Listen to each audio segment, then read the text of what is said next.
So a few weeks ago, I was in traffic and I was in the far right lane, and there was this woman on the far left lane. We're both at a red light, and I looked over, being nosy, the way you do when you're in traffic, and I saw that this woman was like plucking her chin hairs in the mirror, and I was like, "That's not what we do in our cars," but it's so funny. I just couldn't help it. I was just like watching this woman. I was fascinated because she took this opportunity on Atlanta Highway to just pluck her chin hairs in front of God and everybody, more specifically me. And so these other women, they like pulled into the lane betwixt us, right? Like the chin plucking lady, and then these two ladies, and then me. And so I was pointing at the woman over there. I wanted them to share this fun moment with me. I was like, look, she's plucking her chin hairs. Look over there. And these women, they thought that I was like trying to, ask them if I could get in front of them when the light turned green like, in their lane. And I was like, no, look over there. And they were like, yeah, come on, baby. So, no, I was the only one who got to participate in the joke, and I wanted to fill you in because you don't just see people plucking their chin hairs in their car every day, unless you do, which, where do you live? Hello, planet Earth. Welcome back to my YouTube channel. We're at IDK, my BFF Jill 730. I'm Presnell Young, wishing you warm salutations and congratulations as always. You've made your way to the Buffington Post. Today we are wrapping up our Season 8 coverage with a few Season 8 videos that are going to be talking about everything that we've gone through in Season 8 so far. So, now that Season 8's over, let's get to it. Here's an opening credit sequence for you.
Alright, so when we got into the retreat story arc, I was talking about how at the end of Season 7, in the very last moment of the show, we get the idea that Buffy's going to get to have this normal life that she was never really afforded, alright?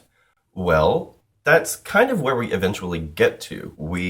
In the very last issue, number 40, we have Buffy being a waitress, and she's, in San Francisco, not far from where we started. And yeah, she's got Xander and Dawn are all, living together, and everybody's just kind of going and living a normal life. Now, the only caveat here is that there's no magic.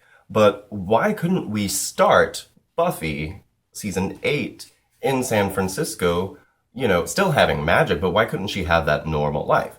Well, the fact of the matter is, we had to get rid of Twilight.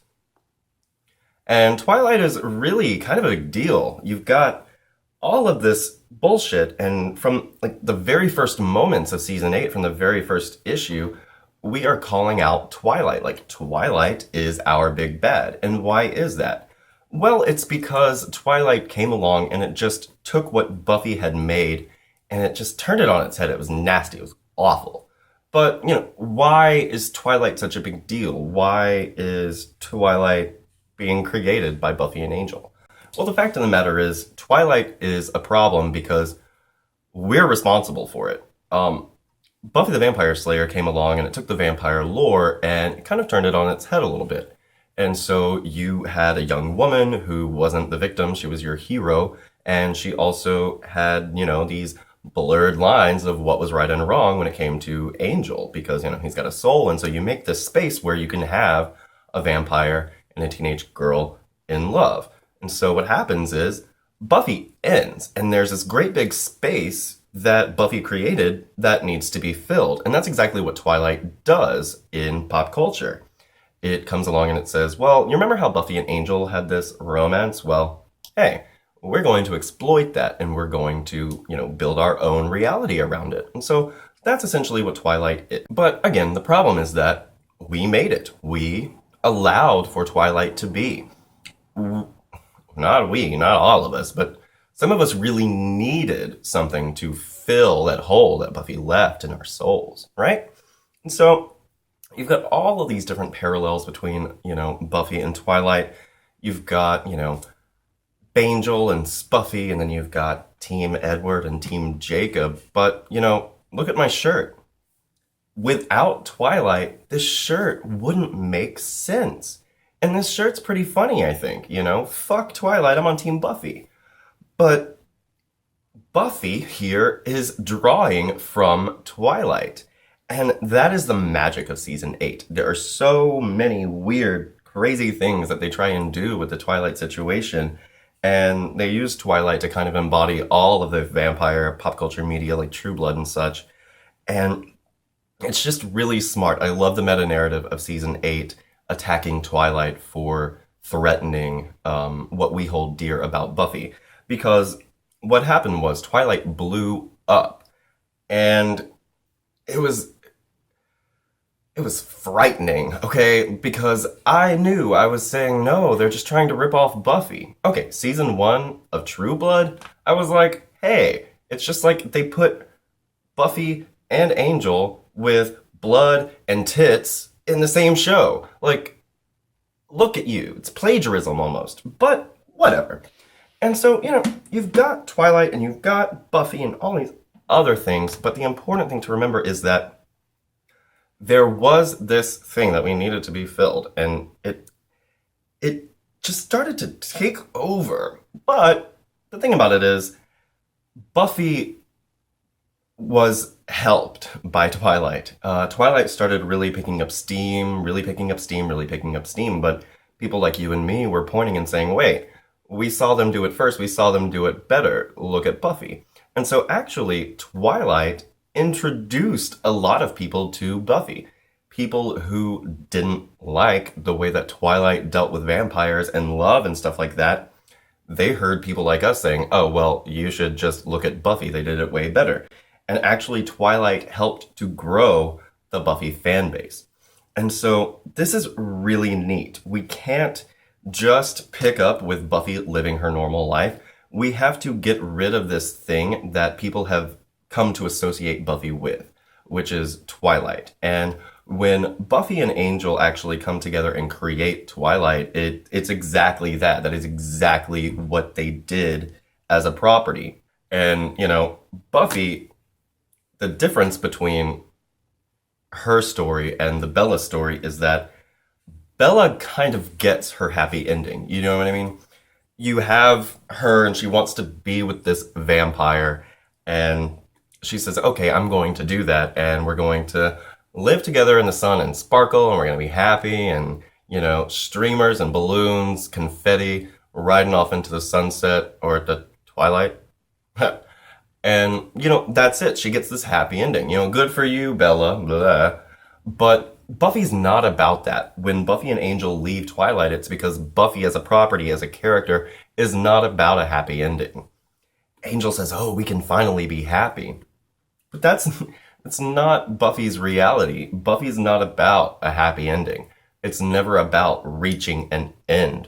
I don't want Buffy to end. I want to go to my grave wondering what Buffy's going to do next. Buffy shouldn't have a happy ending. It's not about that. It's about a new day, every day. Life going. Life keeps going. It's gonna suck sometimes. It's gonna be great sometimes. It's gonna be scary as shit sometimes. But at the end of the day, life will go on. And you don't ever really reach what it is you're trying to attain. You just have to hope that you're getting there. And that's what Buffy's all about. And so when Buffy sees that her world and her friends and these things that really matter to her aren't getting this happy ending, that life is going on, she says, oh wait, life. I want to go live that. I don't want to be done. I'm never done. Buffy says the thing about changing the world is you don't, not all at once, and you can't have a happy ending and it still be the Buffyverse. That's not what our reality within the Buffyverse is predicated on. It's about the progression of character. You never stop becoming whomever it is that you're going to be. And yeah, I really love that about Buffy. And the most important thing about it is when Twilight came along, like I said, it used the template that Buffy set up. It used this magic of Buffy, like the magic of the Buffyverse, created this space for Twilight. And Joss and company are trying so hard to get rid of that comparison between them. They actually say, okay, well, if the magic of the Buffyverse is what was allowing for this Twilight bullshit to come in the first place, we're just going to get rid of that magic. We are going to completely sever ties with Twilight, and we are going to start from scratch without all of that bullshit. And it works phenomenally well. Season 9 is a really great season, especially over on Angel and Faith, but the whole thing is pretty good. So I just love it, down with the Twilight. Now let's talk about the X-Men. So here's Kitty Pryde. Everybody knows that Buffy is based on Kitty Pryde. And the thing about it is that when you're trying to stop being a television show and you want to be a comic book, it helps if you have a comic book story in mind. And so, yes, the X-Men are very near and dear to my heart. I'm sure they're near and dear to your hearts as well. And it also doesn't hurt that Joss did a really great run on Astonishing X-Men. I'm sure it was, I'm fairly certain it was also littered with delays. Season 8 took forever to get out. Joss is notoriously late, but hey, at least it's good. So what about X-Men? Okay, so you've got Kitty Pryde, sure. She's Buffy. And we actually, throughout the season, we get a bunch of little comic booky things going on. Particularly, we have Xander directly comparing Buffy to Shadowcat. And then we also have a literal machine from a comic book shown to us in the pages. It's been recreated by our characters. And we get characters flying around, and, we get more magic, and there's all this kind of stuff. We're kind of everywhere all over the world. But the main thing is, well, there are several things. You've got so many things that relate Buffy to the X-Men. Now, particularly the House of M storyline. Now, I really already went over this in my Scythe video, but I figured I'd just kind of run through and show you all the comparisons and help you, understand what Buffy is trying to do as far as being a comic book. So, yes, the House of M storyline is a story in which the Scarlet Witch, Wanda Maximoff, Magneto's daughter, and Quicksilver's twin sister, she was going like crazy cray because, okay, her power is to affect probability and essentially reality with her will. And so she can make shit happen just by wanting it. So what Buffy does at the end of season 7 is she decides to use her will, Willow, to make the world into something new. She changes reality. And the way that she does this is she says, well, the rules of our universe are that there's only one Slayer, so I'm going to undercut that, make 2,000 Slayers, and we're all just going to, be cool together. But, there are consequences to this. So, the Scarlet Witch was going all crazy. She was trying to, keep people who were dead alive, and she was making these imaginary children, and it was crazy. And so, she kept changing reality and back and forth, and everybody in the Marvel Universe was like, hey, she's dangerous. We gotta get rid of her. She's causing bad stuff. So that's what they decide to do. Everybody says, okay, well, we're gonna get rid of her. Well, the Scarlet Witch, just like Buffy, she didn't want to be getting rid of, so she changed reality, and she gave everybody their heart's desires. So we've got Peter Parker, and he is married to Gwen Stacy. He never accidentally killed her, and stuff like this. They've gotten their heart's desire. They all kind of are in this reality and they're all kind of separate individuals, and Scarlet Witch isn't really controlling them. She just kind of gave them what they wanted. And this is exactly what happens to us in the comic books. We get into season 8, and you're thinking, oh my god, Buffy in the comic books. What could we do? Let's have Willow fly. You want Willow to fly? She's flying. Yay. You want Xander and his eye patch to be acting like Nick Fury up in this bit? Yeah, he's gonna do that. Nick Fury Xander. You want Dawn to do something interesting for a change? Yeah, she's gonna be a giant, she's gonna be a centaur, she's gonna be a doll, she's gonna be annoying again. It'll be great. You want Giles? We got Giles. You want more Faith? We got Faith. You want to see Andrew? We got Andrew. You want Buffy and Angel to end up together? We'll do that too. Oh, and that's the thing. Everybody gets their heart's desire. And so Twilight and the House of M are essentially the same thing. Everybody kind of gets what they want. Like I said, Twilight is about, basically a happy ending for Buffy and Angel. But like I said, we don't like happy endings. So there are a couple characters in this reality who don't have the same kind of warped idea of reality as everybody else. You've got Wolverine, and you've also got this character named Layla Miller, and what they do is they say, oh, things shouldn't be this way. And so, yeah, you've got all the forces of Twilight, and they're saying, things shouldn't be this way. Buffy changed reality, right? So everybody kind of gets together and goes after Buffy. And the same thing happens. Like Layla Miller and Logan, they kind of get everybody in the Marvel Universe to wake up and realize that once again, the Scarlet Witch has been fucking with reality. And not only has she been fucking with reality, but everybody has their heart's desire. And Magneto is running this crazy reality, the House of M, right? So this is a problem. And in very much the same way that the House of M is run by Magneto, and the people in the Marvel Universe are coming after the Scarlet Witch because they think that, Magneto had her do this, and Magneto is the real problem. Well, you've got Simone Doppler, who, like I said earlier, is very much our Magneto. She even, much like Genosha, takes an island and uses it to house all of her slayers, and she, like Magneto, is saying we should be at the top of reality because, hey, everybody else is beneath us. We are highly evolved beings, and we exist at a higher level than everybody else, so they should be subservient. Gigi has the same argument, and as I said, this is just a Magneto way of thinking. So, yes, you've got all of this, and so the Scarlet Witch, she did this. She was just trying to make everybody happy, and so that she could have what she wanted too. And then, that's kind of where Buffy is.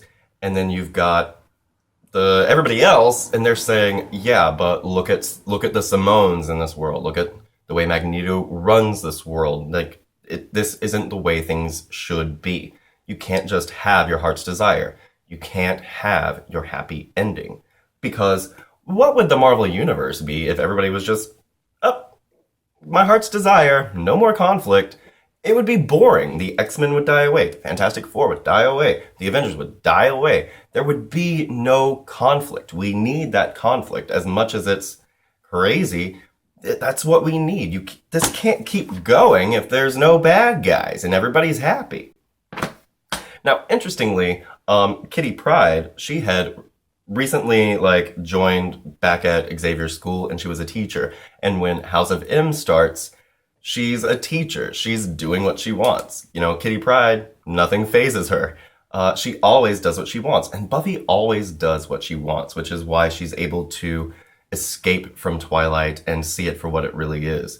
And, okay, so after all of this good stuff goes down, they go after the Scarlet Witch to try and stop her. Well, okay. So Magneto finds out that Pietro, Quicksilver, Wanda's twin brother, yeah, he was the one who gave Wanda the idea to do all of this and put Magneto at the head so everybody can go after him. And so Magneto gets super pissed and he kills Quicksilver. And this is pretty much what happens at the end of season 8. Twilight is super pissed that, Buffy's gonna let Giles dictate what's going on. Giles represents these people, these connections to this world. And so, just like with Magneto killing Quicksilver, Angel just up and kills Giles. And this is the big turning point. At this point, the Scarlet Witch is just mad with grief. Sure, she resurrects Quicksilver, but we don't have that much luck with Giles. But then she decides that the root of all of their problems is not everybody else. Everybody else is not the problem. Mutants are. Since the day of her birth, or really since the moment she met Magneto, she never really had a chance. She found out she was a mutant, and then it was just all crazy. Her life was crazy from the minute after that. And then, okay, that's Buffy. Her life was dictated to her by these magic forces that she's not in control of. And the psycho part of it is, she says, oh, I know how to stop all of this. So the Scarlet Witch, she says, no more mutants. And Buffy, she basically says, no more magic. So Buffy destroys the Seed of Wonder, and it dissolves all magic in our world. There's no way to get to it. And what the Scarlet Witch does is she says there will be no more mutants. They are the real problem. And so, I don't know, 90% of the mutant population on the planet is just unmutated in an instant. Yeah. Most of the mutants on the planet are powerless. And what happens with Buffy is she says no more magic, and Willow's powers are gone. And the Slayers, they aren't really gone, but as I said, in order to separate themselves from Buffy and her actions, they no longer call themselves Slayers. And that's pretty much the same idea. The idea that there are no more mutants, there are effectively no more Slayers. There's Buffy, and there's Kennedy, and a few other Slayers who, still hold tight to the title because they understand what Buffy did, but for the most part, Buffy is the only one, again. And the X-Men are once again pretty much the only mutants around. So, after all of this, the X-Men, they eventually, I want to say in 2005, maybe? I could be lying. I think it was 2008, actually. The X-Men moved to San Francisco. And when we find Buffy at the end of season 8, she's moved to San Francisco. So, yeah, Buffy and the X-Men and Twilight, they're all connected, and they're this great big meta-narrative that we get for season 8, and just really neat the way Buffy tries to be a comic book, and the way it does that is it takes a really popular comic book storyline and it adapts it to the rules of the Buffyverse in a way that's very much its own, but I can still say, hey, that's the House of M, but in the best way possible. So I think that's pretty much all for today, guys. I hope you're having a great 2015 so far. Remember, my 1-year anniversary is coming up very soon, so tweet me those photos at VPWitty. I want to share my fun times with you over the past year. Yeah. So, Ashley Bruce, you asked me a question. You asked me if I would do, the best quotes for every character. You're delusional. There are too many quotes. I would just have to, upload transcripts of the scripts. So, I've decided that I'm just gonna try and remember to include a quote in every video. So, hi Ashley Bruce, thanks. Today comes from Buffy and Spike. So, season 5, I'm really forgetting the episode, which is so dumb because I'm sure if I were to turn this camera off, I'd remember. But yeah, Buffy sees Spike hanging outside of her house and she says, Spike, what are you doing here? 5 words or less. Out for a walk. Bitch. Have a great day, and we'll see you next time.